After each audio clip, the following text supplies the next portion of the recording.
Jadi kita teruskan dengan refining into components part 2. Okay. Dan saya berharap aktiviti yang dah dibincangkan sebelum ni telah pun dibuat, iaitu refining into components. Kita dah pecahkan kepada components. Saya dah tunjuk contoh untuk login, ya. Dan untuk anda login tu mungkin tak penting, mungkin tak perlu. Dan untuk tugasan kedua nanti, login bukanlah salah satu daripada subsistem yang saya nak tengok dalam assignment you sangat, ya. Maka dia tak ada sangat, saya andaikan dia as default je. Kalau ada ke tak ada, tapi kalau ada pun saya tak berminat lah nak tengok, tak interesting because I already give you the examples kan. Okay, so saya harap masing-masing dah pecahkan bahagian masing-masing. So for one function, ya, kalau boleh one function tu seorang yang buat, tak mau share-share, masing-masing buat, tak mau share, ya. Kalau ada function yang very related atau ada include relationship, then that person kena ambil dua-dua sekali lah. That function macam login dengan validate tu ada dua kan. It's very related. Kalau validate tak ada, then macam mana nak make sure orang tu boleh masuk ke tak kan. And also kalau tak ada pula untuk login, nak masukkan data untuk login, then macam mana pula nak validate. So it's very related. Kalau case macam tu, then person yang buat pasal benda tu, then dia kena ambil dua-dua function. Okay, but the rest biasanya contoh lain is macam kalau nak buat belian or something kan, dia kena end up dengan make payment or something. So maksudnya dia kena ambil sekali, ya, dua fungsi tu. Make payment is one fungsi, ya, and then buat pilihan, masukkan dalam kad contohnya kan, shopping cart. So itu maksudnya dah dia macam dia memerlukan, sangat memerlukan antara satu sama lain. Jadi kena ambil dua-dua fungsi. Okay, jadi harap-harap rasa tak ada kot yang melibatkan dua fungsi ni. Kalau tak memang beban dia lebih sikit lah daripada orang yang kena buat satu fungsi saja. Ya, satu fungsi contohnya add something, delete something tu satu, ya. Sebab delete tu boleh diselesaikan dalam satu masa. Masa di hujung proses tu nanti memang dapat delete. So itu adalah satu fungsi lah. So itu contoh lah, ya, contoh. Pandailah bahagi tugas. Ya, jangan ada yang terlebih sangat, ya, ada yang terkurang, ada yang tak buat langsung. Kamalah, ya, dah besar dah kan. So berlakulah adil pada semua orang.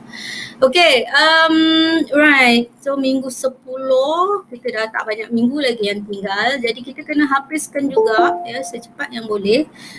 Untuk minggu ni, minggu lepas kita dah cover untuk ADV3 ni step 1 dan step 2. Okay, itu yang saya minta untuk semua orang buat untuk projek masing-masing. Don't wait for the assignment to pop up dekat My Guru. You have to do it from now. Jangan tunggu sebab selepas ADV3 siap, we focus on detail design. So detail design ni dia banyak benda yang you kena bangunkan, ya. Dia tak susah, dia macam SRS lebih kurang tapi dia lebih extended lah. So benda yang ni dia penting dan lain daripada sebelum ni, tak ada dalam SRS. So you have to do it by now so that kalau ada you tak tahu, you boleh tanya saya kan. Okay, and everything that we discuss from the progress kan, from time to time, everything is very related to the project. So semuanya yang you dah belajar apply to your project, ya. Semuanya saya expect to see, of course lah bukan every single thing, tapi ada beberapa artifact wajib yang dimasukkan di dalam design document, right? So that what I expect from you. So jangan tunggu bila hujung-hujung minggu 14, minggu 13 baru nak buat, and then baru again nak buat this ADV3, ADV2. It's just too late lah. It's just too late. Saya pun malas nak layan kau dah hujung-hujung tanya soalan dah hujung kan. Okay, so buat hari ni kalau boleh.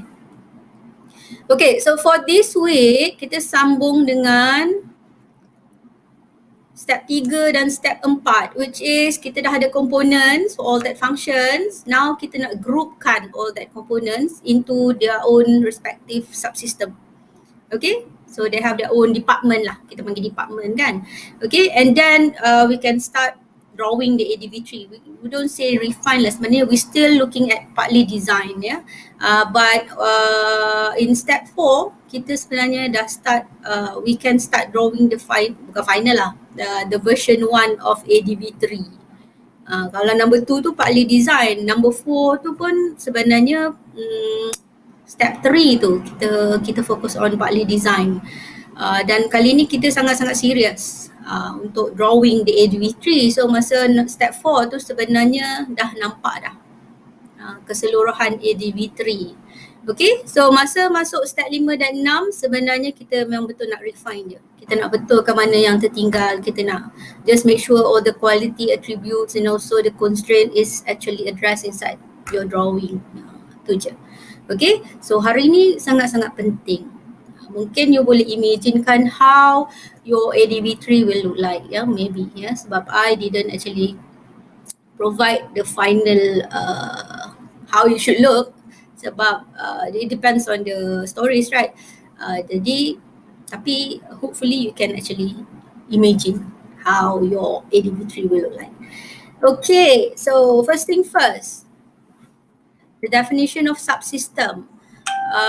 This one is not formal. We say that component cannot be used alone. Cannot use alone. Contohnya macam if you have login form. So that is one component, right? Login form is just a login form. Dia tak ada fungsi apa-apa. So macam dia ada fungsi yang kecil lah. Tapi biasanya kalau kita nak nak wujudkan satu sistem, dia tak boleh ada satu komponen je. Dia ada beberapa komponen and it support each other, and then only it can function as it should, kan? Jadi dia contoh macam tu lah. Kalau setakat dia login form saja, then untuk apa login form? Kan dia tak berfungsi. Kita nak masuk data pun tak boleh, kita nak hantar ke mana-mana pun tak boleh because it's just an interface. Sama juga kalau proses getting the login. If you don't have the login form, so how can you get the login? The login details. So they need each other. They cannot stand alone. They cannot function when they are just alone, kan, tak boleh. Okay, so what we have to do is to group them into some small departments. And also when we group them, we can call them as a subsystem. Okay, but if it's a small group, then sometimes we can call them. When we package them, when we put them together, we usually call it as packages, packages. But there are slightly different meaning between package and subsystem. We'll go to the diagram, then only maybe you will understand. So subsystem is more important in this case because subsystem is where we know that the function will work because all the required component is inside the subsystem. So whenever you want to test anything, you want to test any function, we will take the whole subsystem and take which part of the function that we are going to test, and all the components needed are inside the subsystem. We just need to pick which one.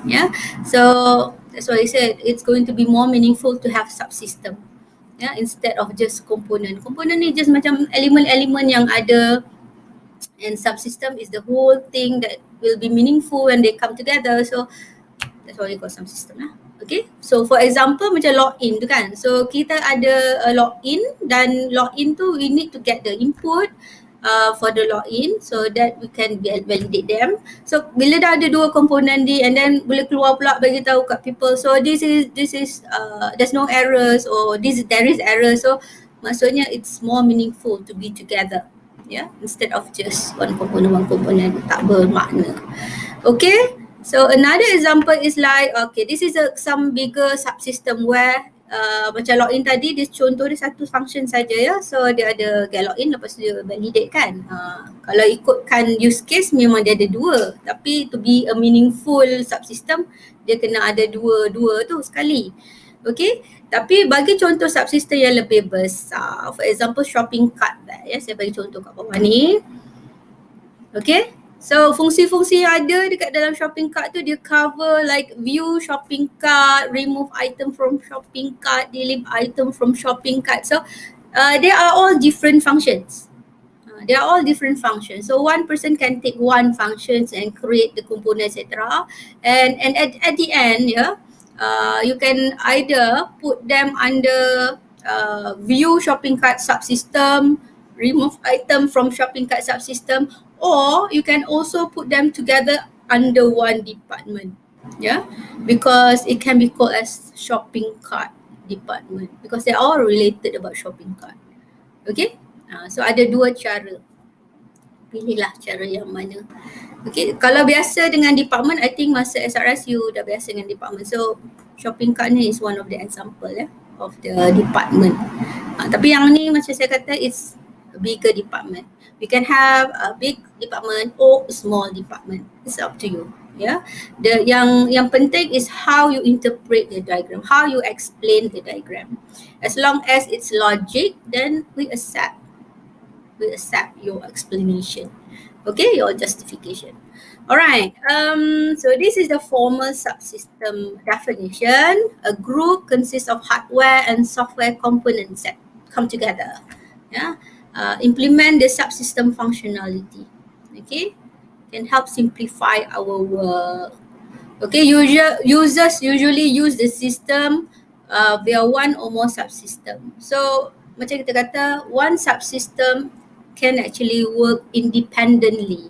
So tu sebab kadang-kadang kalau ada orang buat sistem yang besar so there are several different department kan atau subsystem. So if they want to take one subsystem and ask other people to do it, then they just mention about that subsystem only. They don't have to mention the whole thing.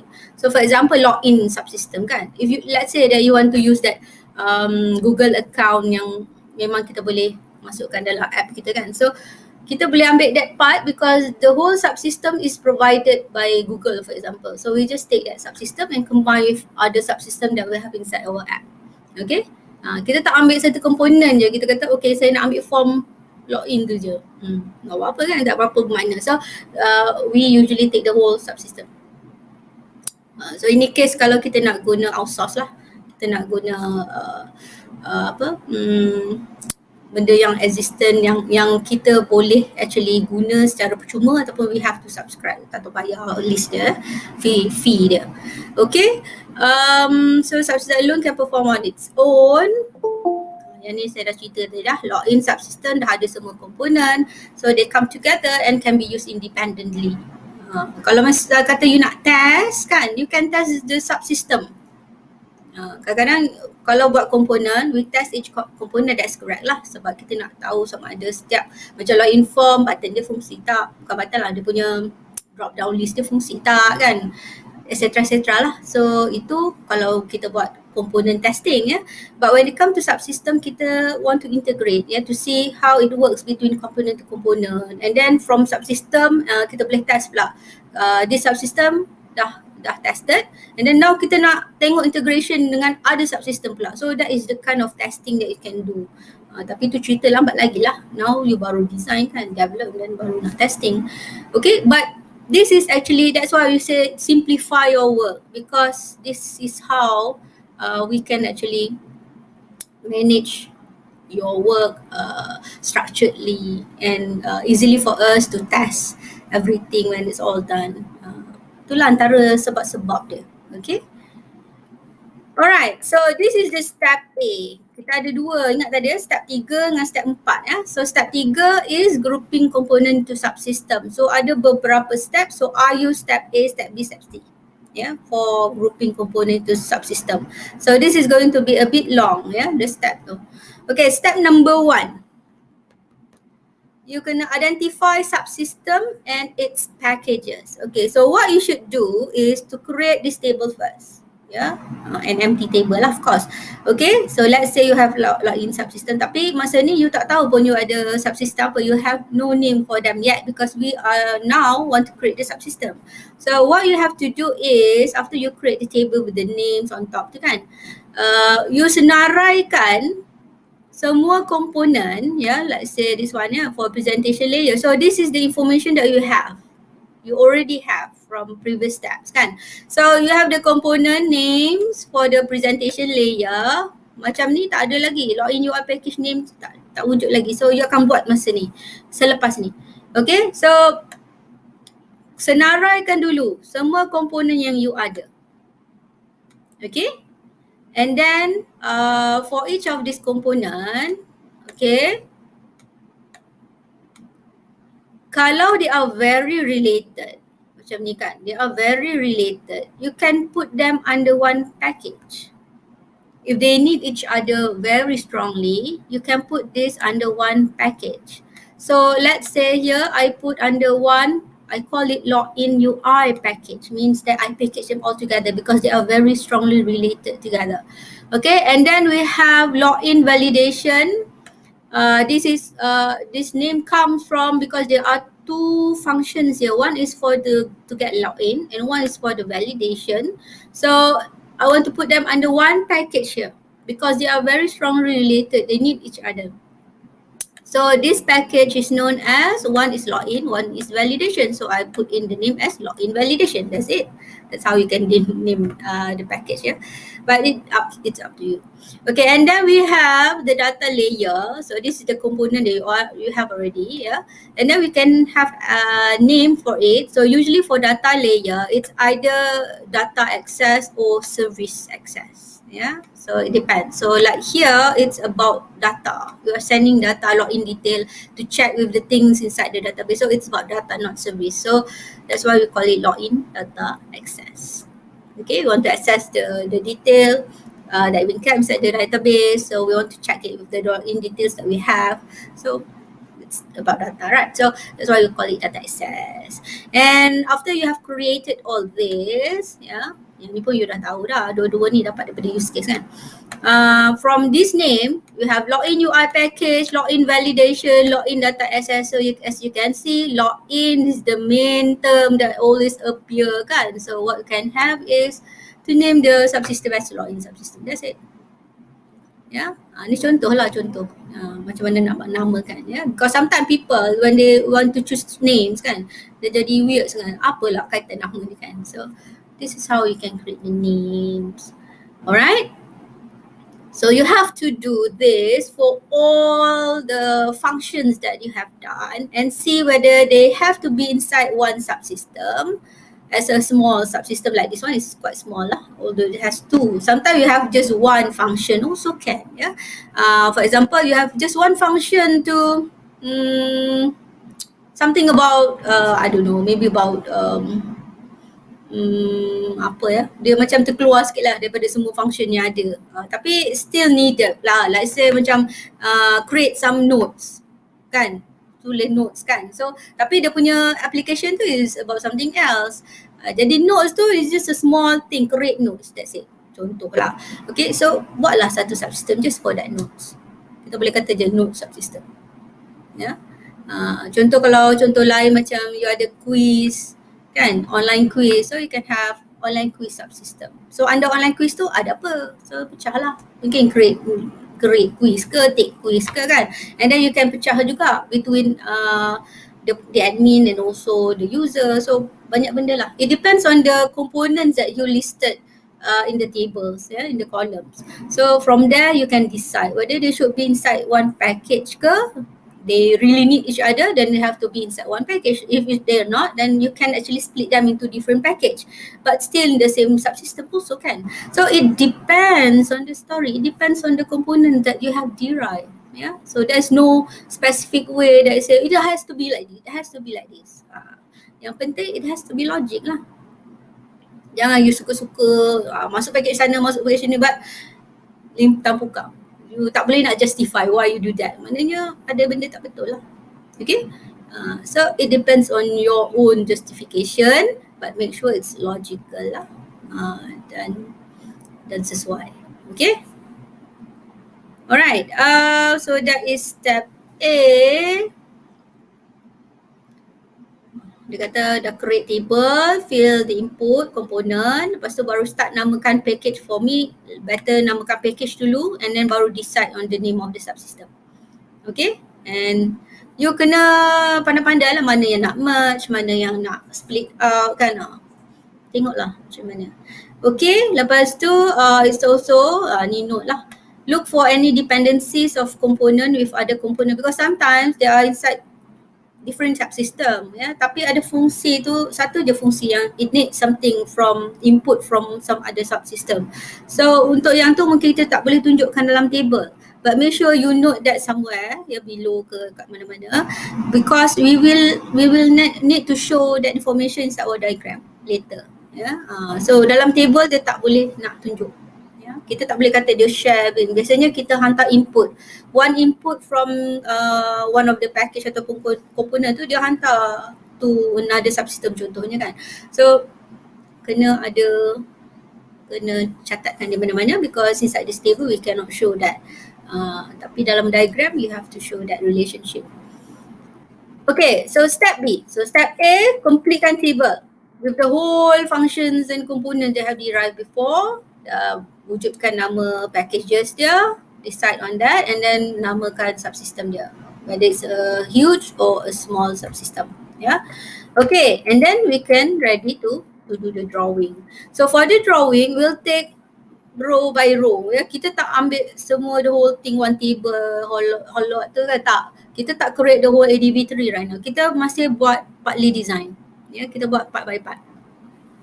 Okay, for example here, sebab saya bagi contoh login kan, so login lah saya bagi kat sini.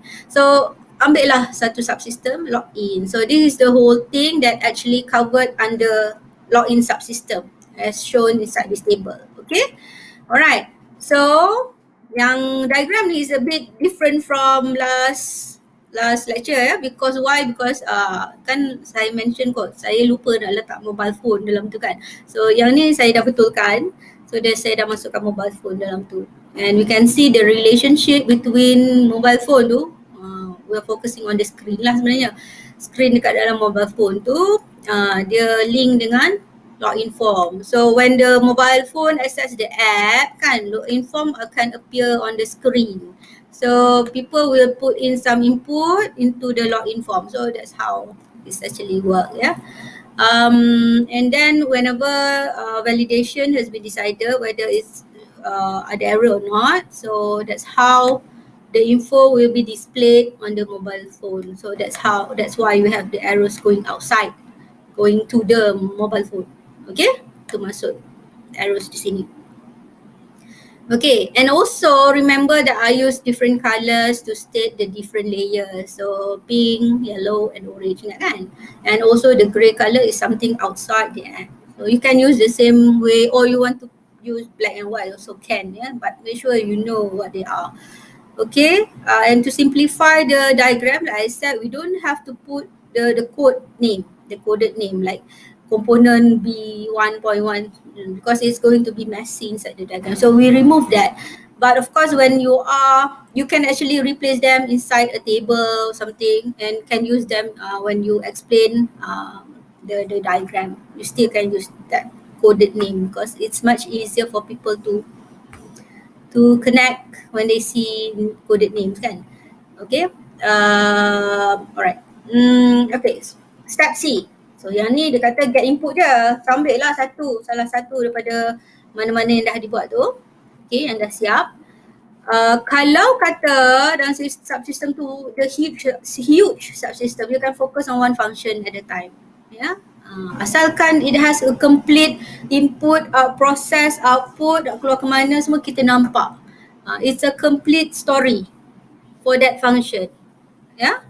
It has to be meaningful. Dia tak boleh tiba-tiba tu sangkut kat tengah-tengah proses. Betul tak tahu jadi apa. Okay, make sure it's a complete process. Input, process, output. Okay, so from there what you can do, sekarang kita nak create partly design yang lebih meaningful lah for the ADB3 purpose. So we are still focusing on partly design ya, bukan the whole ADB3.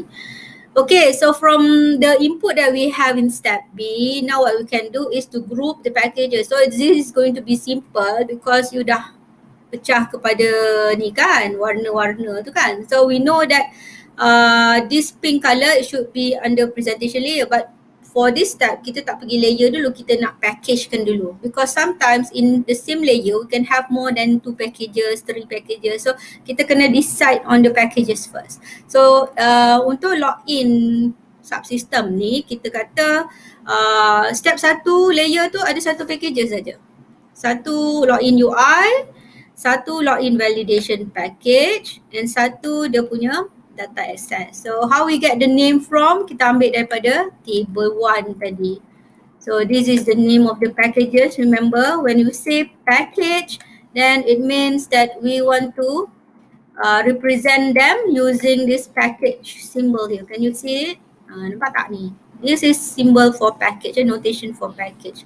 This is another package. This is another package. So as you can see in the table, we only have 3 packages. Kan? 1, 2, 3. So we expect to see in the diagram also 3 lah with the same name. Yeah, ratio information sync. Nama mesti sama sebiji. But of course, you don't have to mention the package here. Login UI package. You don't have to mention inside the diagram. Why? Because the notation here is already represent the word package. Okay? Alright? Faham? Sampai sini faham ya?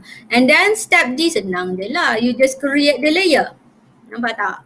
Ini package je. So sometimes ada 2 package. So you can see 2 package kotak. Package kat sini ada 2 contoh lah. Sebab business layer ni biasanya kadang-kadang ada banyak proses. So sometimes kita boleh guna more than 1 packages. So and then now simple je. Macam ni je. Okay. So maksudnya sini kita dah siapkan package based on the layer. Kita pun nampak komponen yang ada dalam setiap package.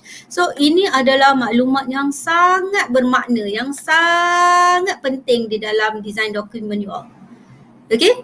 So every single people dalam group you have to produce one on their own, on different function lah. Bukan benda yang sama. Ya, jangan share. So everyone has to put their name on this diagram nanti dalam design document. I want to see who actually create this diagram.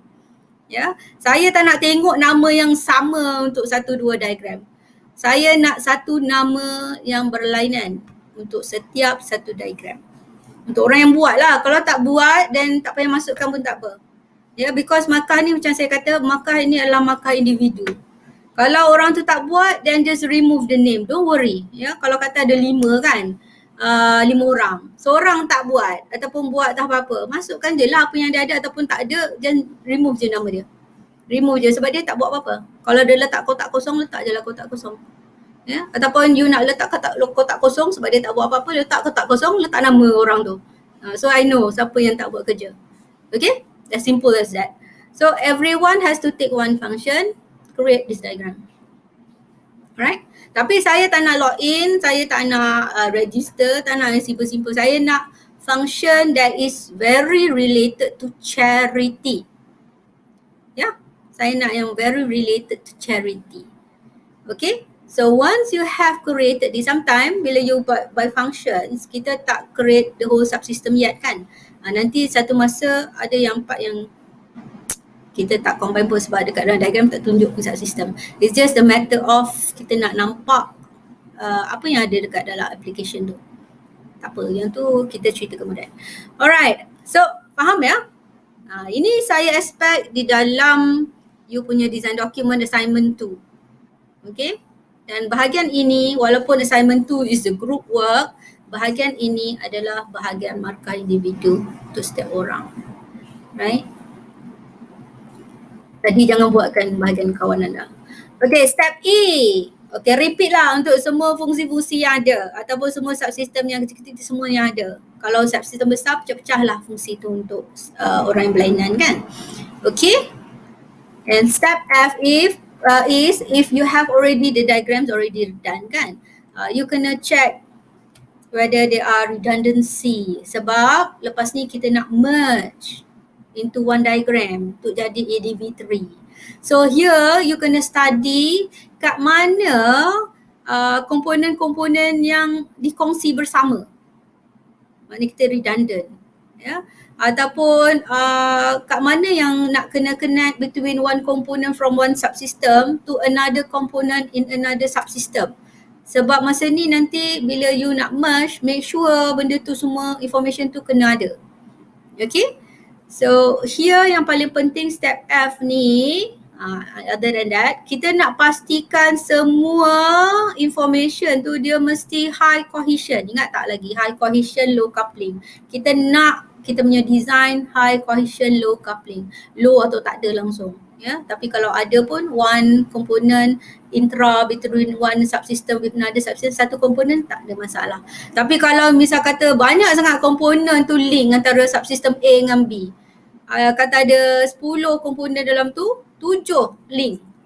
If that's the case, maybe kena packagekan sekali dan masuk dalam satu subsystem ataupun package berlainan dalam satu subsystem. Okay? Sebab they strongly related, they strongly needed each another kan? One another. Okay, high cohesion means dalam setiap package tu, kalau you cerita tentang login validation, then pastikan tentang login validation lah. Jangan ada cerita lain pula. Tiba-tiba dia cerita pasal lecture note kan. Tak kena kan. So high cohesion means dalam tu memang betul-betul cerita tentang benda yang diperlukan support each other yang perlu ada dalam package tu. Yeah. And high cohesion dalam subsystem pula is dia satu department. If it's about shopping cart, make sure it's all about shopping cart. Jangan tiba-tiba cerita pasal nak iklankan produk. So dia macam lari. Okay. So that's why kita high cohesion tu cerita kat dalam tu mesti cantik tentang department. Dia memang terletak di situ. Kalau ada yang tak patut letak di situ sebab orang lain pun pakai, then you have to let go lah because it's not belong to that subsystem atau to that package. Okay, so in my example here, high coupling issues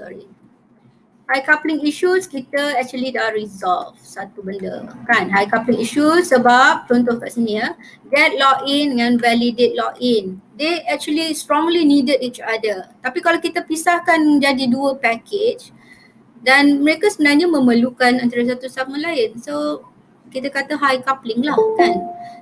And to resolve the problem, we already resolved that, we put them under one package because memang dia macam satu flow yang cantik. Okay, sampailah berjaya login. So maknanya kita jadikan dia satu package. Jadi kita dapat elakkan isu high coupling. Sebab kalau kita pisahkan, mereka sangat memerlukan. So kita kata kuatnya dia punya couple tu kan. So kita tak nak high coupling. Kita kalau dah betul-betul high coupling, kenapa jadikan dia dua benda? Satu kat dorang. Okay. But when it comes to another issue sini, yang ni belum resolve lagi. It comes to with problem of UI main screen here. Okay, saya nak you fikirkan. Isu dia sama ada low cohesion ataupun high coupling antara itu. Tapi saya rasa it's more to low cohesion. So what is the problem with UI main screen? What do you think? Biasanya benda ni kita akan nampak bila you dah siap semua diagram and you can see that it appear everywhere.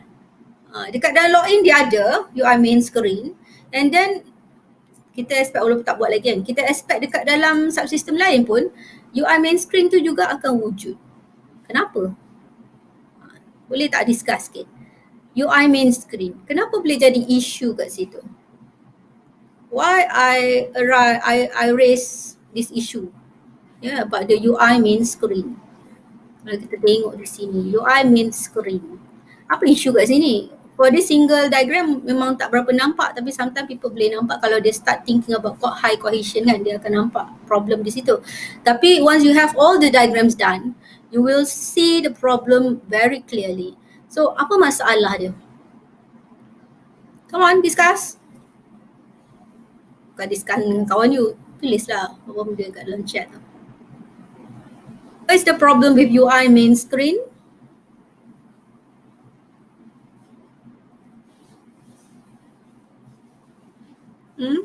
Anyone?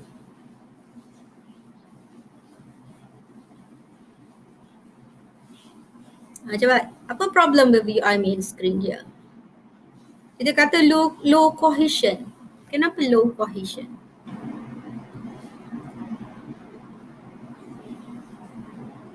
Come on.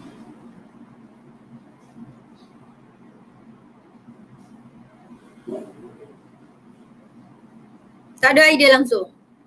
Banyak sangat makan lemak. Jadi lemau.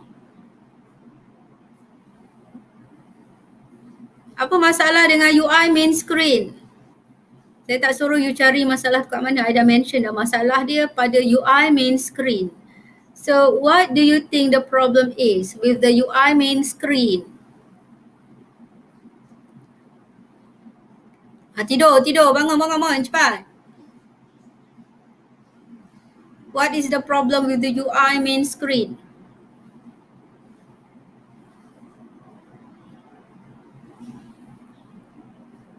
Come on. Anyone?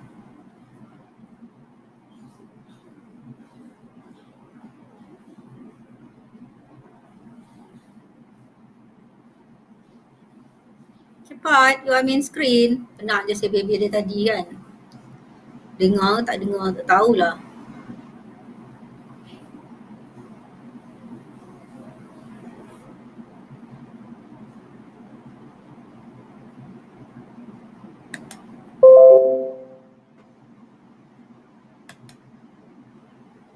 Come on. Sekarang ni tolak markah lah semua orang bercerita kan. Muncul kat hampir semua function. Okey. Tanda soal. You tanya saya ke, you bagi jawapan tu. Lagi? Not sure. Tak dengar lah tu yang saya explain tadi. Saya disebut dalam sebelum saya tanya you soalan tu. Lagi?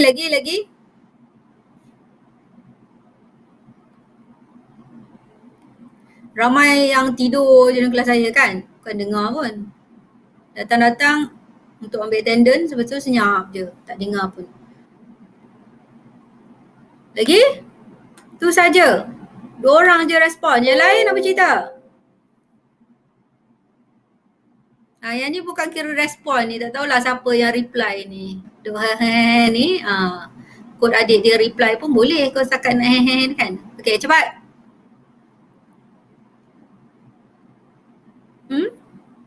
Tak tahu. Dia cerita macam ni lah. Contoh, kalau you ambil login subsystem from kita guna Google. Okay. So, do you expect the main screen tu, Google tu yang bagi ke ataupun kita ada sendiri our own main screen? Kita nak ambil part login saja. Kita pinjam daripada Google. Kan, login Google kita boleh guna kan. Okay, untuk app kita. Kalau kita nak gunakan Google login subsystem tu, the main screen yang appear after the login successful, is it belong to Google or is it belong to us? Google. Sepatutnya belong to us lah. Kita nak guna login subsystem saja. And to know whether nak validate lah login tu okay ke tak okay kan. Tapi when it comes to the next punya component tu, when some main screen appear, takkanlah kita guna main screen Google. Come on lah, it's our application. Kita mesti nak tunjuk kat our main menu kan. Yang validate dengan login part tu je. Once okay, masuklah dalam app kita. Right? So the main screen is supposed to be our main screen. Kenapa Google punya main screen? Macam mana rupa Google-nya main screen? Itu kalau you login into Google account, your own Google account, memanglah keluar Google. You are talking about your app. Dan kita boleh gunakan login subsystem ramai kan.